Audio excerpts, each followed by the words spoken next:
¿Alguna vez se han preguntado por qué razón la oración es solo un acto personal?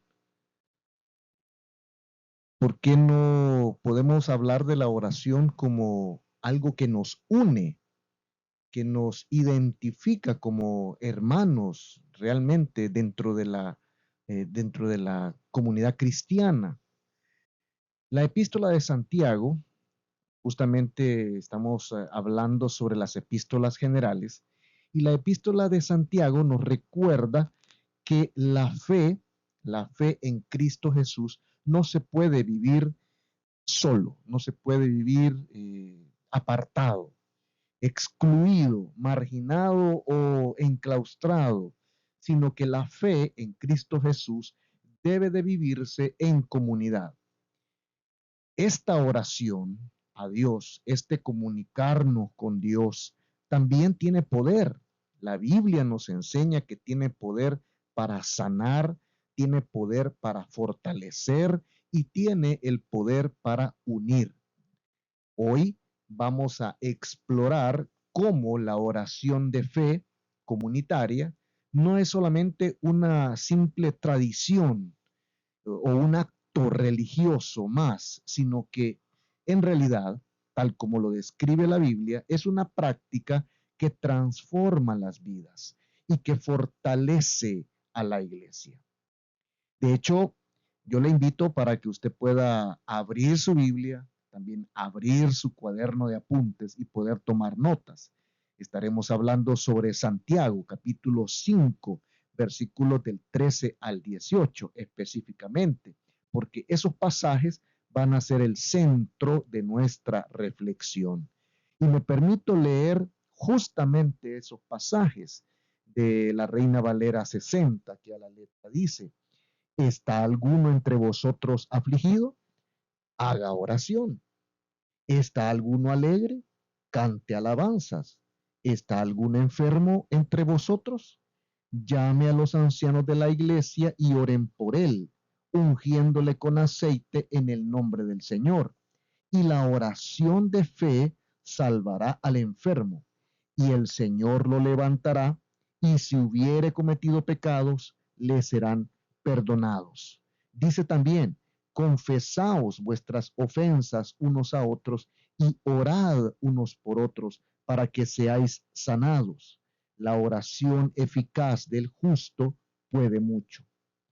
Elías era hombre sujeto a pasiones semejantes a las nuestras y oró fervientemente para que no lloviese, y no llovió sobre la tierra por 3 años y 6 meses.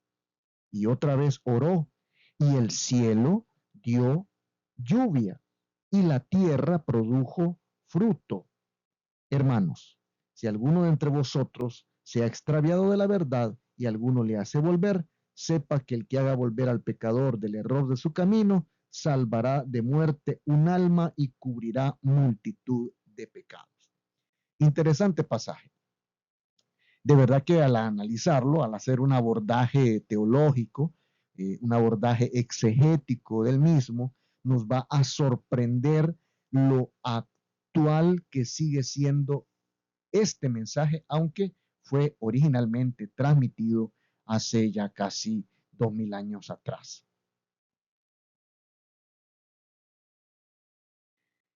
Para comenzar, debemos de decir que la Epístola Universal de Santiago es tradicionalmente atribuida a un personaje que históricamente se le conocía como Santiago el Justo.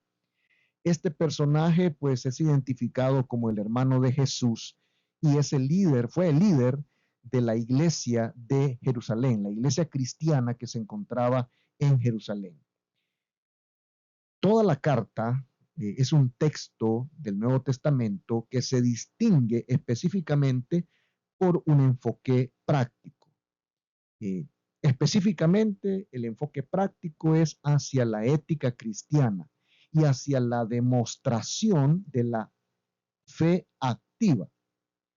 No podemos ignorar que la epístola fue dirigida a las 12 tribus en la dispersión. De hecho, Ese fundamento lo encontramos justo en el primer versículo de la carta, Santiago 1:1. Entonces, esta epístola aborda, podemos decir, las necesidades espirituales y las necesidades prácticas de las comunidades cristianas judías que estaban enfrentando pruebas, que estaban enfrentando conflictos y también se enfrentaban ante desigualdades sociales en su tiempo.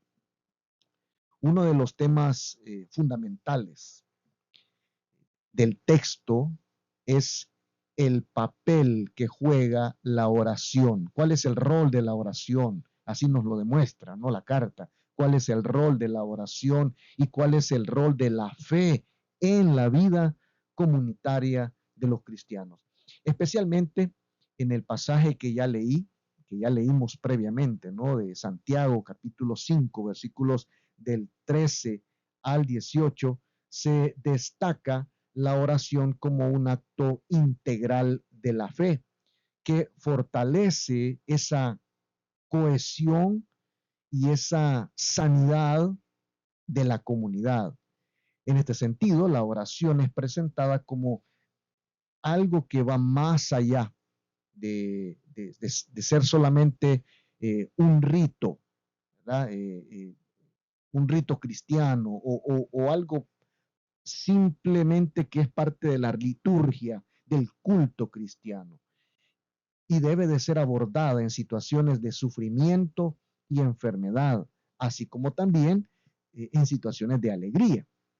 Entonces, esta clase, esta charla que yo tengo con ustedes a través de esta plataforma, es mi intención desarrollar una reflexión, un análisis teológico y exegético sobre el papel de la oración y de la fe en la comunidad cristiana de acuerdo a como lo presenta la epístola universal del apóstol Santiago, integrando, por supuesto, el análisis exegético de este pasaje de Santiago capítulo 5, haciendo una reflexión teológica sobre la interconexión entre oración, fe y comunidad. Tres elementos que se vinculan y aparecen presentes en este pasaje. Y por supuesto, voy a también incorporar algunos comentarios de teólogos a nivel universitario, ¿no? que han escrito sobre este tema, más que todo haciendo un pequeño resumen de lo que ellos plantean, solo para que veamos cómo otros teólogos también hacen un abordaje de este mismo pasaje, ¿no? Y esto nos va a servir para tener un panorama mucho más completo. Así que yo, si me permiten estructurar este análisis, yo lo puedo estructurar en 4 secciones. En primer lugar, un marco exegético de Santiago capítulo 5, versículos del 13 al 18. En segundo lugar, hacer una reflexión teológica sobre la oración y la fe en la comunidad. Y número 3, hacer comentarios o presentar más bien los comentarios de diferentes teólogos a nivel universitario que han hablado y han abordado este tema. Y por último, saco una conclusión que sintetiza las implicaciones para la vida cristiana contemporánea. Eso es lo que vamos a presentar en este momento. Ahora bien, cuando hablamos del marco exegético, cuando nos abordamos de manera exegética el pasaje de Santiago, capítulo 5, que habla sobre la oración, tenemos que entender que esta epístola fue probablemente escrita entre los años 44 y 48 después de Cristo. Ahora, si usted lee otros autores o busca otros autores, otros teólogos van a decir que la fecha, o van a datar la fecha de escritura de esta carta aproximadamente entre los años 40 y 60 después de Cristo.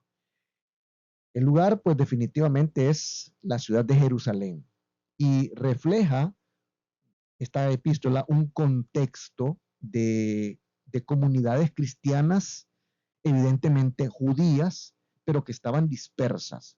y que estaban enfrentando persecuciones y tensiones sociales.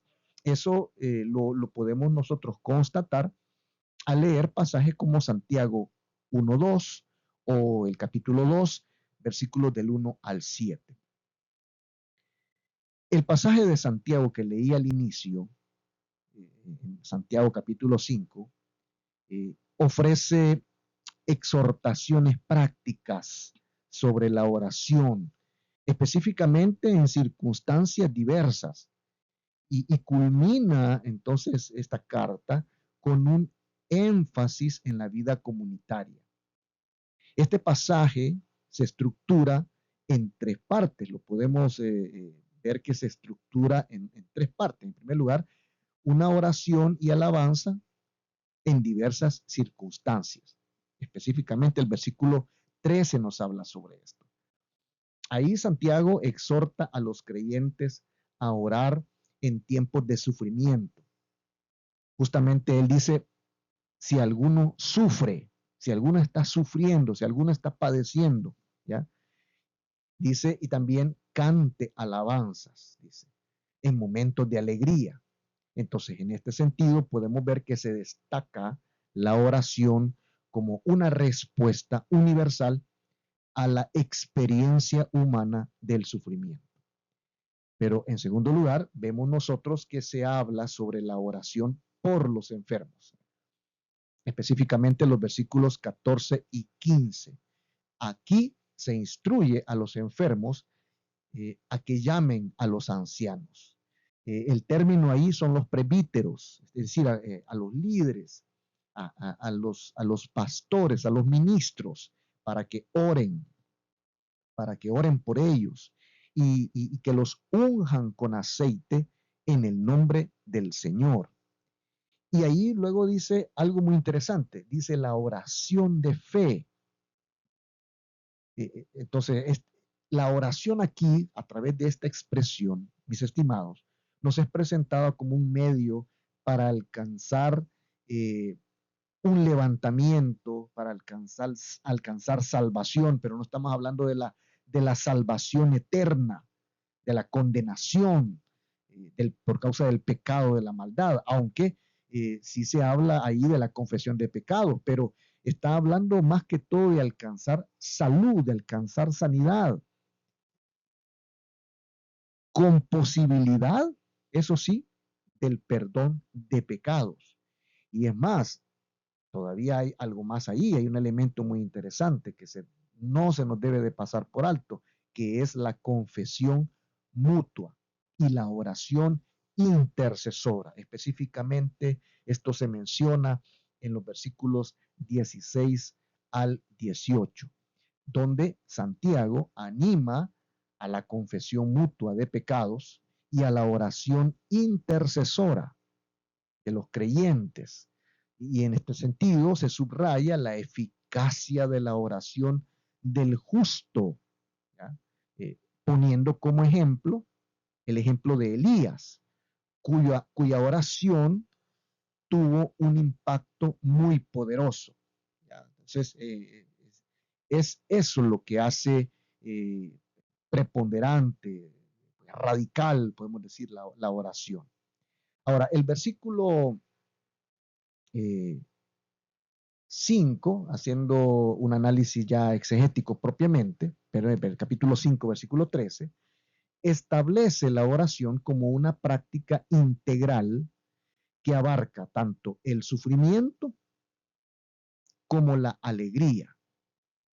Entonces, la exhortación a orar en un contexto de sufrimiento nos refleja a nosotros que el cristiano puede estar pasando una circunstancia de pruebas externas o pruebas internas, y también se nos sugiere el pasaje que también puede estar atravesando dificultades tanto físicas como espirituales, lo que nos indica a nosotros entonces que la oración es una respuesta integral a todas y cada una de las experiencias que atravesamos nosotros como seres humanos, donde la oración en sí misma se convierte en un acto de dependencia de Dios.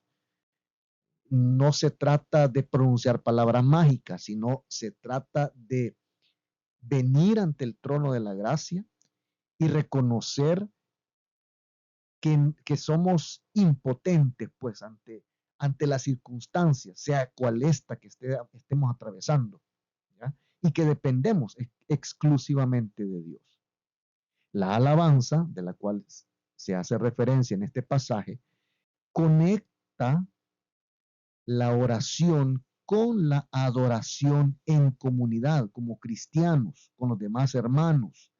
Una práctica que en este sentido nos hace pensar de las prácticas comunes en las sinagogas y en las primeras iglesias. Recuerde que está hablando y está dirigiéndose a un grupo de cristianos judíos que tenían como un trasfondo entendiendo lo que es la adoración comunitaria porque venían de las sinagogas judías.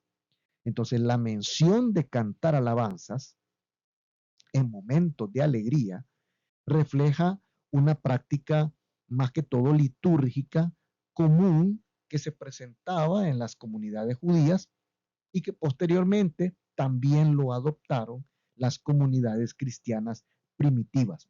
Y esto se vincula con la oración, con la adoración comunitaria. No puede haber entonces oración sin alabanza. Eso es lo que nos está queriendo decir. Ahora, en los versículos 14 y 15, encontramos la instrucción de ungir con aceite. Y esta práctica que se menciona acá tiene raíces en las prácticas judías de la sanación. Debemos para ello recordar el pasaje de Marcos capítulo 6, versículo 13. Si usted puede poner pausa aquí y leer lo que dice Marcos 6, 13, se lo recomiendo. De hecho, este pasaje de Marcos 6, 13 está en el contexto del ministerio de Jesús. Muchos teólogos interpretan la unción con aceite como un acto simbólico que representa la consagración del enfermo a Dios. No se trata de que el aceite tiene propiedades curativas en sí, aunque yo sé que hay algunos que le han buscado, ¿verdad? Explicar eh, las propiedades curativas de algunos aceites, pero o sea, eso está muy realmente, como decimos en buen salvadoreño, jaladito de los pelos, ¿verdad? O sea, eso es demasiado rebuscado. Pero sí debemos de entender que como está orientado a una comunidad de creyentes en Cristo Jesús con un trasfondo judío, el escritor hace referencia a esta práctica que era común entre los judíos de aquella época. Entonces, para nosotros en Cristo Jesús no significa que nosotros vamos a remitirnos a comenzar a hacer prácticas de tipo judío de aquella época. O sea, entendamos, el escritor utiliza como referencia para que sus lectores puedan entender el principio que él está queriendo presentar, una referencia de la cual ellos pues estaban bien familiarizados, que era la práctica de la unción con aceite, ¿ya? Eh, y estos aceites, obviamente, tenían una vinculación con la sanación.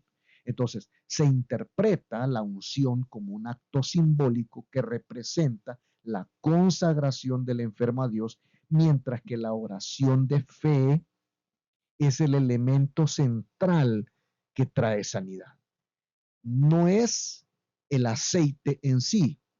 Se lo digo porque en mis poquitos 30 años, poquito más de 30 años que ya llevo de ser ministro, mucha gente en repetidas oportunidades me ha preguntado qué tipo de aceite es el que se debe de ocupar. Eh, Dice, no, mire, aceite de cocina, no, ¿verdad? Tiene que ser aceite con estas características, tiene que ser aceite que no esté contaminado, etcétera, etcétera. Pero aquí no tiene nada que ver, o sea, lo principal aquí, mis estimados, no es el tipo de aceite, la marca del aceite. O sea, aquí lo que menos tenemos que prestar atención es a la marca del aceite o cómo debe de ser el aceite, si es aceite de oliva, si es aceite de bebé, si es aquí, si es allá, porque no es eso lo central. Como repito, él no está queriendo decir que todos debemos de practicar esto, sino que él está utilizando, recuerde, ellos vienen de un trasfondo judío y utiliza esos argumentos, esos elementos que les eran familiares a ellos porque venían del judaísmo para tratar de presentar un principio que tiene que ver aquí con el cristiano, que tiene que ver con la dependencia de Dios. En este sentido, la consagración. ¿Qué es lo que produce el milagro? ¿Qué es lo que produce la sanidad o sanación, como usted quiera llamarlo? Bueno, lo que hace efectivo el milagro no es el aceite, el tipo de aceite, sino que es la oración de fe. Eso, mis estimados, es el elemento central de la sanidad, porque depende de la confianza en la soberanía divina. Es decir, se llama al enfermo a que dependa totalmente de Dios. Fíjese que en las prácticas ministeriales de este servidor, me he dado cuenta muchas veces que cuando yo, digamos, estoy para ministrar, para orar por sanidad o por muchas otras peticiones, hay gente enferma que incluso en algunos momentos ha buscado cogerme de la mano, tomar de mi mano y ponérsela en la cabeza, pasársela por la cabeza. ¿Ya? Entonces, porque la gente busca esas cosas, ¿me entiendes? O sea, la gente le es más fácil poner su fe en la mano de una persona, de una personalidad, de un ministro, de un pastor, de un evangelista, de un misionero, poner su fe en aceite, o qué sé yo, otras cosas, y no poner la fe, su confianza, su expectativa en el Dios que va a hacer el milagro. Entonces, cuando nosotros vamos a orar, debemos de tener ese sumo cuidado, ¿verdad? O sea, no es el elemento, el que hace el milagro, lo que hace efectivo el milagro no es el aceite, repito, sino que es la fe. Por eso dice y se recalca en el pasaje, la oración de fe salvará. Es decir, la oración de fe hará el milagro. La oración de fe hará imposible, que lo imposible se vuelva posible. La sanidad. Cuando yo estaba trabajando en África y oraba de esta manera, cuando hemos estado en contextos tribales, yo siempre procuro que yo estar lejos de la gente. Si es posible, entre más lejos, mejor.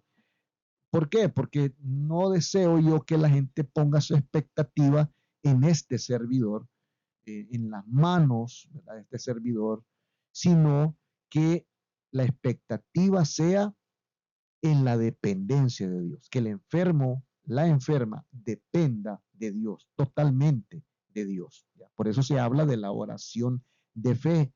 Entonces, se debe depender de la confianza en la soberanía divina. Si Dios quiere, el enfermo va a sanar. Si Dios no quiere, no va a sanar, aunque usted lo bañe completamente de aceite, no va a sanar. Entonces, se debe de depender de la soberanía divina. Ahí yo puedo ver una clave para que aquellos que sienten miedo de orar por los enfermos eliminen de una vez por todas ese miedo, ese temor. Muchos me dicen, pastor, ¿y qué pasa si yo oro y el enfermo se muere? O sea, están pensando de que la sanidad vendrá a través de ustedes, a través de la persona. No es a través de una persona, no es a través de un aceite que viene la sanidad, sino que es de la voluntad y de la dependencia, de la fe en Dios. Si Dios es soberano, todos lo sabemos, todos lo repetimos, pero ya en la práctica muy poco lo ponemos, ¿no? O sea, definitivamente la oración depende de Dios, no depende de mí. Yo creo en Dios, usted cree en Dios. Debemos de animar a la persona enferma que crea en Dios, que venga a Dios. Lo importante al final no es ni siquiera la sanación, la sanidad, sino que esta persona tenga un encuentro vivo y real con Dios, de tal manera que sus pecados sean perdonados. Eso es lo que dice aquí la Biblia. ¿Ya? Entonces, eh, no es, no es la acción ritual en sí misma lo que efectúa el milagro. ¿Ya? El uso de la palabra salvará y levantará, que son términos que aparecen ahí en este pasaje, sugiere o nos da la idea de una restauración holística. Es decir, Dios está interesado en restaurar, en sanar tanto el cuerpo como el espíritu de la persona. Y aquí, en este pasaje, específicamente en este pasaje, se hace un énfasis bien marcado entre la relación del pecado y la enfermedad. Esta relación entre pecado y enfermedad también es un tema común en el judaísmo del Nuevo Testamento. Eh, hay un pasaje muy interesante en el Salmo 32. Si usted va conmigo, por favor, al Salmo 32, 5, dice, mi pecado te declaré y no encubrí mi iniquidad. Yo dije, confesaré mis transgresiones a Jehová y tú perdonaste la maldad de mi pecado. Entonces, cuando el escritor está hablando de estas palabras, su mente o intenta llevar la mente de sus lectores, de los oyentes, recuerde, eran de un trasfondo judío, eran cristianos, pero venían saliendo del judaísmo, eh, pues él trata de ilustrar esta verdad con principios del Antiguo Testamento. ¿Ya? El versículo 16 introduce otro elemento, ahí en Santiago 5:16, que es la confesión mutua y la oración intercesora, o sea, el que oremos unos por otros, como prácticas comunitarias. Aquí se desata entonces la dimensión comunitaria de la fe. Aquí debemos destacar que la confesión implica una vulnerabilidad que fortalece la unidad de la comunidad cristiana.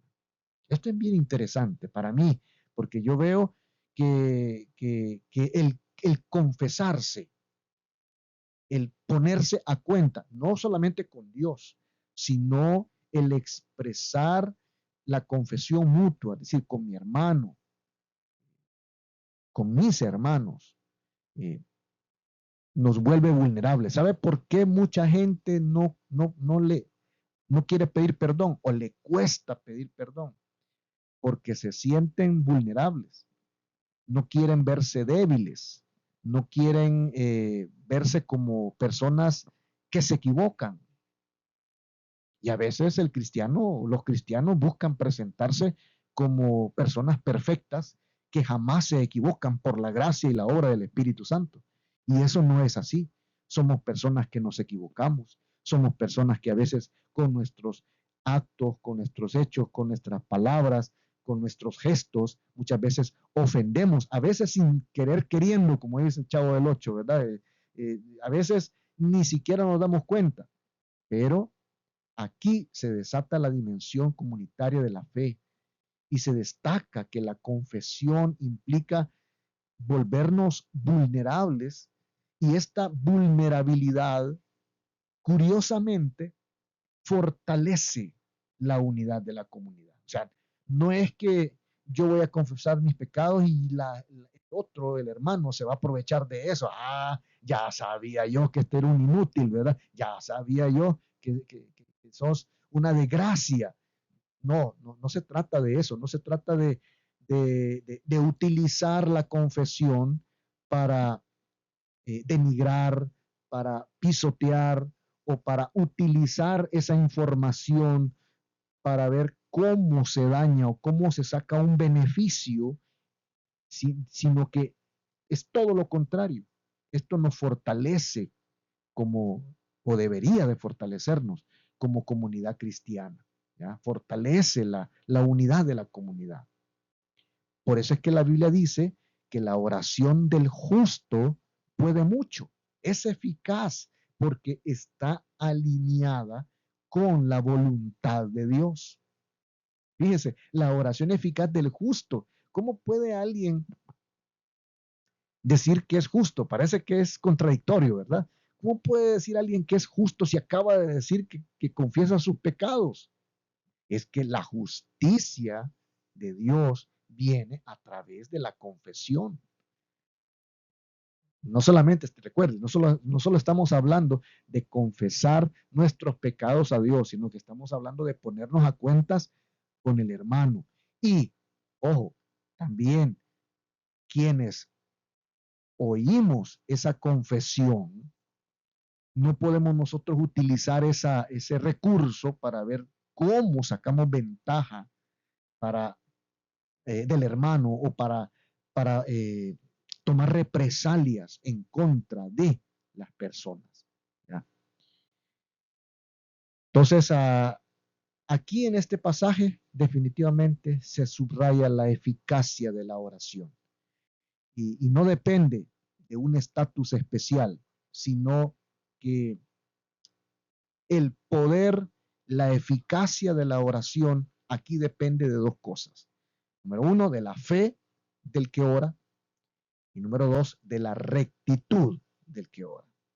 Pero la rectitud no significa que no cometemos pecado o que no nos equivocamos, sino más bien la rectitud en Cristo Jesús es de aquella persona que reconoce que se equivocó y que está dispuesta a enmendar el error, a no continuar en el error. ¿Ya? Eso es la rectitud. Esa es la justicia. ¿Verdad? Entonces, fe y rectitud, dos elementos muy importantes, ¿verdad? Que definitivamente saltan aquí a la vista.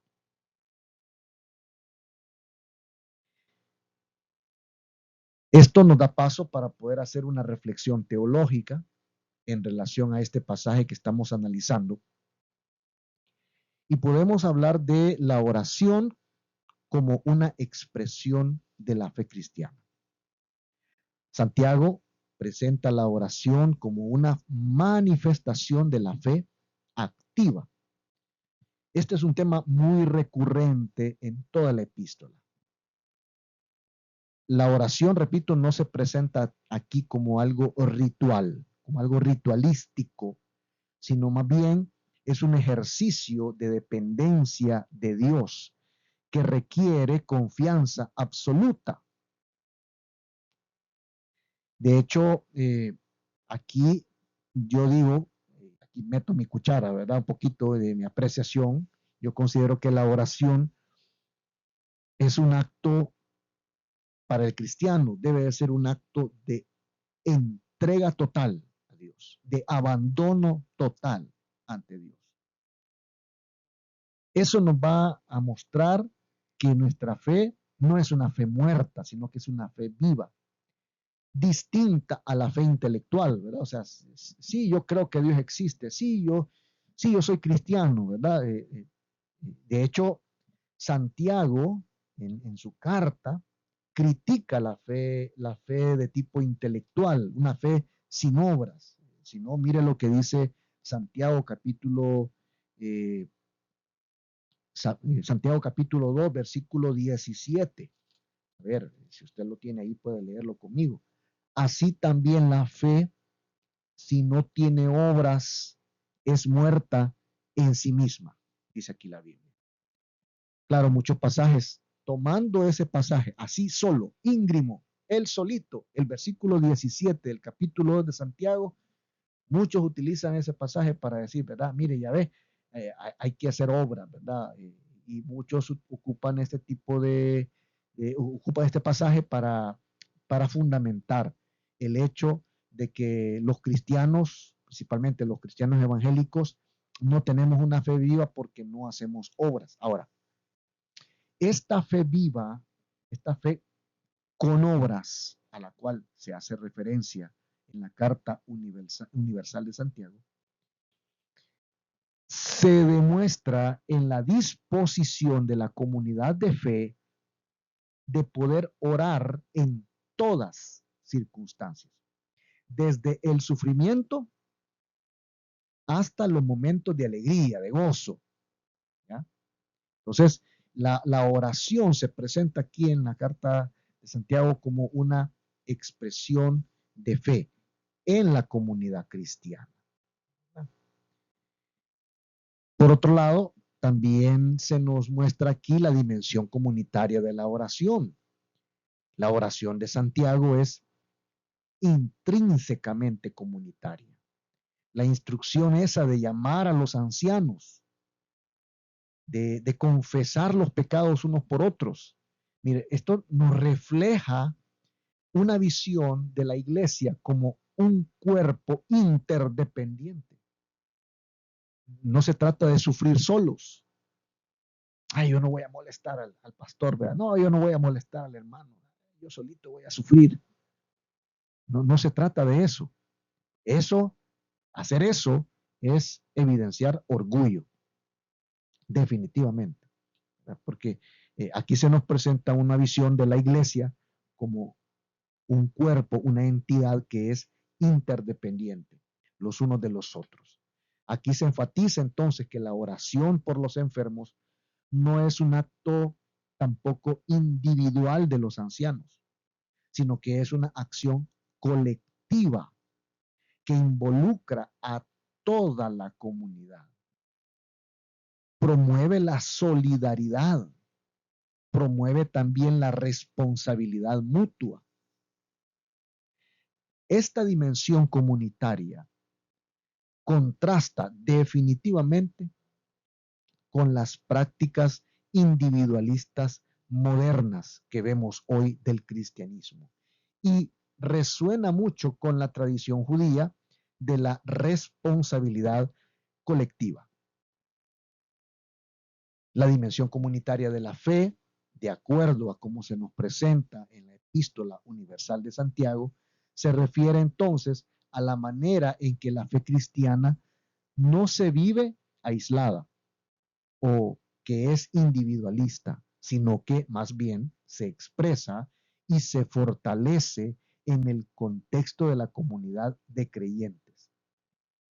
En la epístola de Santiago, entonces, se enfatiza que la fe genuina, la fe verdadera, no solo se manifiesta en la relación personal con Dios, sino que también se manifiesta en las interacciones con los demás, especialmente dentro de la comunidad cristiana.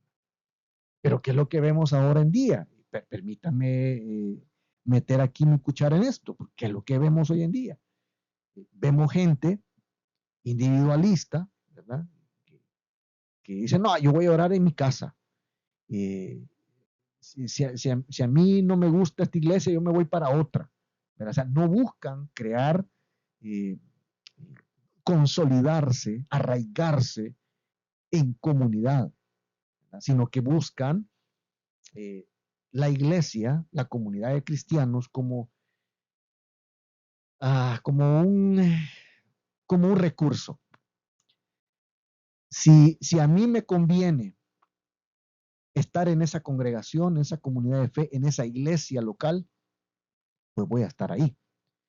Si no me conviene, pues me voy a otra, ¿verdad? Y eso es individualismo también. Entonces, Santiago, repito, enfatiza que la fe verdadera no solo se manifiesta en la relación personal con Dios, sino que se manifiesta en la interacción con los demás, especialmente, especialmente dentro de la comunidad cristiana. Por otra parte, también se desarrolla esa dimensión desde un análisis teológico y exegético con un enfoque del pasaje que hemos leído y otros pasajes relevantes, ¿ya? Integrando, por supuesto, las perspectivas de otros teólogos. Aquí yo quizás voy a presentar las dimensiones, ¿verdad? Pero antes de poder hablar de cómo lo presentan otros teólogos estos pasajes, debo de explicar un poco del contexto de la dimensión comunitaria que se muestra en la Carta Universal de Santiago. Debemos de recordar que, como lo dije al inicio, esta carta está dirigida a las 12 tribus en la dispersión.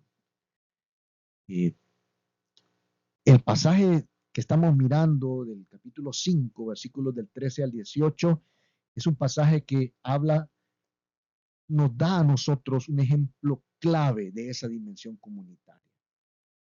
La fe se expresa a través de prácticas colectivas. La oración intercesora es una práctica colectiva. La confesión mutua, la sanidad, todo esto fortalece los lazos entre los miembros de la iglesia.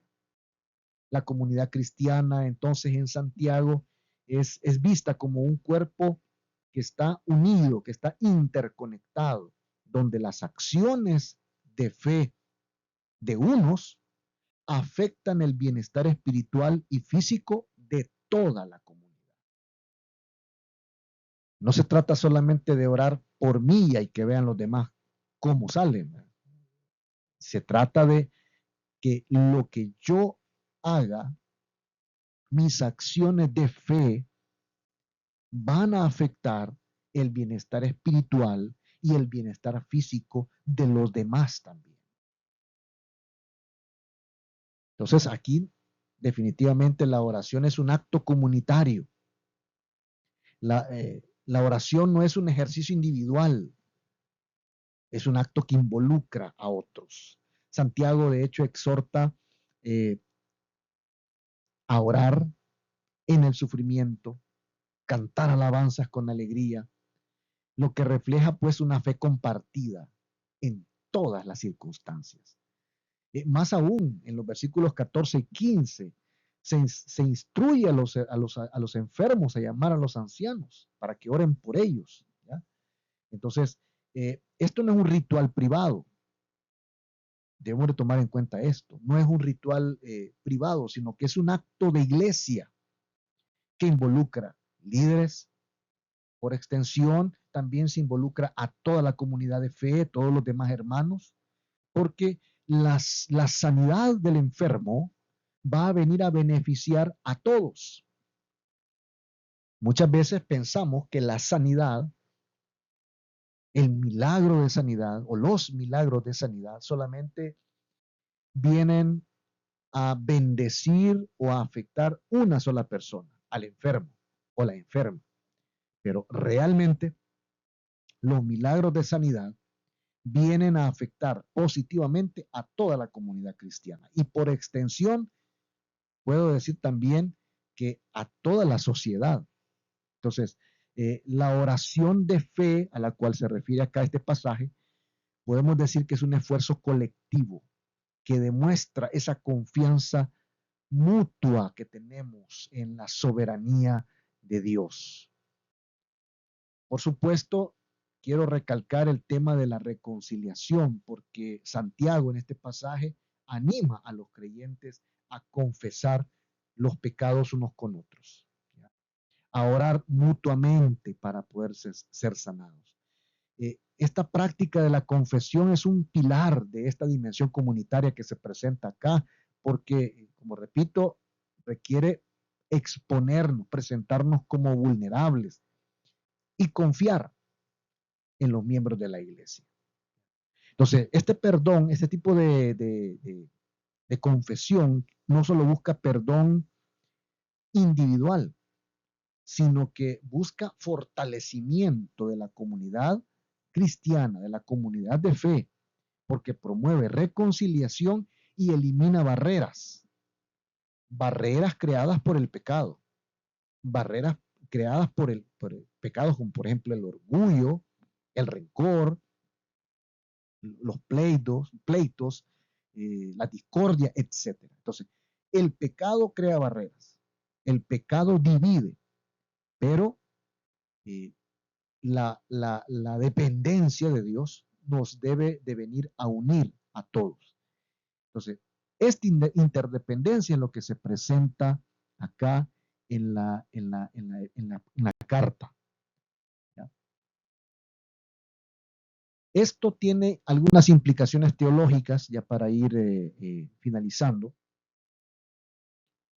Hay algunos comentarios, yo aquí he presentado por lo menos cinco teólogos de nivel académico que han hablado sobre el tema de la oración y de la fe aquí en Santiago, capítulo 5. Estas perspectivas que yo presento acá enriquecen nuestro análisis porque nos ayudan a ofrecer diversas interpretaciones teológicas y exegéticas. Es bueno que las sepamos. No, quizás usted no se va a identificar con todas, pero es bueno tomarlas en cuenta. Por ejemplo, el teólogo Samuel Pérez Milos, en su comentario exegético al texto griego del Nuevo Testamento, en particular de la carta a Santiago, nos presenta un análisis bastante detallado de este pasaje que hemos hablado, destacando la oración como un acto de fe. De hecho, este teólogo exhorta, anima a orar en el sufrimiento. Y es importante que nosotros podamos crear una teología del sufrimiento y hablar sobre esto en nuestras iglesias. También este señor, Pérez Milos, él interpreta la unción, el acto de ungir con aceite, como un símbolo de consagración a Dios. Y él también hace referencia, así como yo se los he presentado en esta clase, que la oración de fe es el medio principal de sanidad, no es el aceite. También enfatiza este señor que la confesión mutua fomenta la transparencia, la unidad. El ejemplo de Elías, de hecho, demuestra que la oración eficaz no requiere un estatus especial, sino que lo único que requiere es una vida de rectitud. Finalmente, este señor dice que la oración es un acto de entrega, de dependencia en la soberanía divina, que viene a transformar a toda la comunidad porque nos alinea a los creyentes en la voluntad de Dios. Otro teólogo, Douglas Moo, él es un profesor del Nuevo Testamento en el Wheaton College de Estados Unidos. Este señor interpreta en sus escritos a este pasaje como un llamado a la dependencia de Dios, pero no en solitario, sino en comunidad con los hermanos de la iglesia. De hecho, él argumenta que la confesión mutua y la oración intercesora vienen a fortalecer la unidad de la iglesia al promover la transparencia y la responsabilidad mutua. Otro señor llamado Luke Timothy Johnson, él es otro profesor emérito, especialista en el Nuevo Testamento de la Universidad de Emory. Él ve la oración en Santiago como un evento eclesial que involucra a toda la comunidad. De hecho, este señor Johnson interpreta la unción con aceite que se describe en el versículo 14 como un acto sacramental, dice él, que conecta la sanación física o la sanidad física con la restauración espiritual. Y también subraya que la confesión mutua refleja una comunidad donde la vulnerabilidad es un signo de fortaleza espiritual y promueve la reconciliación. Otro teólogo, Craig Blomberg, también es profesor de seminario bíblico, especialista en el Nuevo Testamento. Él destaca la relación entre la oración y la justicia. En Santiago, específicamente en Santiago 5:16. Este señor sostiene que la oración del justo es efectiva porque está arraigada en una vida de obediencia.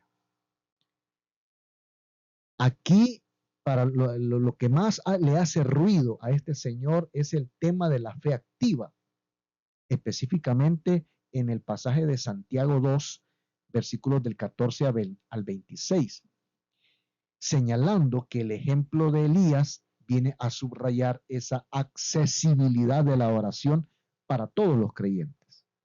Y la oración fortalece la cohesión de la iglesia.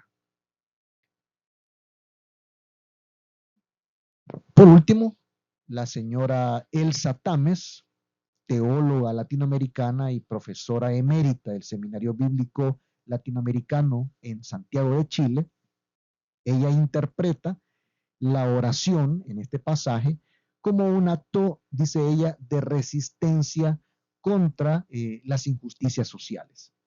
Ella destaca que la comunidad cristiana a la que Santiago describe estaba enfrentando cierta opresión por parte de las sociedades que los rodeaban.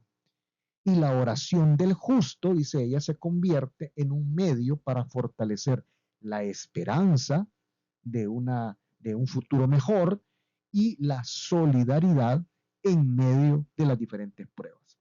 Esto, pues yo ya les he comentado, ¿verdad? Que haciendo el análisis previo, exegético, les decía yo que evidentemente en esto coinciden todos los teólogos, que las comunidades a las cuales fue escrita originalmente esta carta, pues definitivamente estaban atravesando momentos difíciles.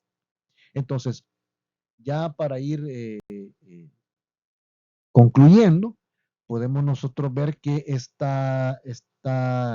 todo este pasaje que hemos analizado presenta a la oración como un pilar esencial en la vida comunitaria cristiana.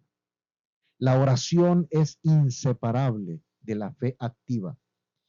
Y por supuesto, la oración de fe es inseparable de la práctica de la justicia. Recuerden que nosotros como cristianos debemos de vivir practicando la justicia, reflejar la justicia de Dios. Entonces, el análisis exegético que hemos hecho de Santiago, capítulo 5, versículos del 13 al 18, nos revela que la oración abarca todas las dimensiones de la experiencia humana, desde el sufrimiento, las enfermedades, hasta la sanidad, y se realiza en un contexto de la comunidad de fe cristiana, fomenta esa unidad, la unidad de esa comunidad, y fomenta también la reconciliación. ¿Ya? La reflexión teológica que hemos hecho, que ya la hemos también enriquecido con la perspectiva de muchos otros teólogos, ¿ya? Nos muestra que a nosotros, la iglesia de este tiempo, que estamos siendo desafiados por parte de Dios a redescubrir la oración como un ejercicio colectivo. No solamente estamos hablando de la oración congregacional, sino Estamos hablando de una práctica que promueve la sanidad, sanidad física, sanidad espiritual, y que promueve la justicia y la resistencia contra la fragmentación social. Una iglesia que practica esto, que entiende esto, difícilmente se va a dividir, difícilmente va a caer en esa trampa, por decirlo así, del enemigo, de la división. La oración no es un recurso aislado, entonces, para momentos difíciles. Entendemos que la oración es el corazón de la vida en comunidad cristiana. Santiago nos enseña que orar juntos, interceder unos por otros, no debe de ser algo aislado. Debemos de confesar juntos, debemos de actuar juntos, y esto nos hace una iglesia fuerte, una iglesia viva, una iglesia resiliente en medio de los diferentes desafíos que vamos a encarar en estos tiempos. Hoy más que nunca, mis estimados, necesitamos, nos urge recuperar esta visión, una visión de fe activa, oración constante y comunidad unida. Si hay una crítica que repetidamente se le hace a las iglesias cristianas evangélicas, es que no están unidas. Mi pregunta es, ¿estamos listos? ¿Está usted listo? ¿Está usted lista para ser parte de una iglesia que ora, de una iglesia que actúa? Puede dejarlo en los comentarios, ¿ya? Pero yo termino diciéndole, por favor, póngase a pensar, ¿cómo vive usted la oración? ¿Cómo hace la oración usted? ¿Lo hace solo, sola, o lo hace en comunidad? Hoy es tiempo de reflexionar y cambiar estas prácticas y volver a lo que nos dice esta enseñanza del apóstol Santiago. Espero que esto haya sido de bendición. Un abrazo y hasta pronto.